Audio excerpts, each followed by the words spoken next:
келесі акция болып жатқанын бас мәзірден көре аламыз. Бас мәзірді басамыз, главныйын. Осы жерде мына бірінші тұрған будильник сағаттың суреті тұр, соны басамыз. Осы тұрған. Осы жерде де дәл солай скидка болып жатыр. Өстіп, мысалы, мына 5% қалды. Басталып жатыр, бітіп жатыр, 43% жартысына кеп қалыпты, көп өтіп жатыр, значит. Осындай, мына мысалы розовый уже міне бітті, бітуге аз қалды. Толды жұмы сызықша, бұл значит бітті деген сөз.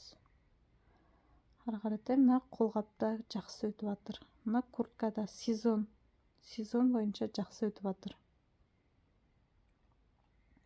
Екінші скидкамыз, артқа басамыз. Екінші скидка мына жоғарыда бірінші тұрған 9-да 9 деген. Ол да скидка.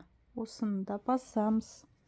Осы жерден акция болып жатқан товарларды көріп, оқып біле аласыздар.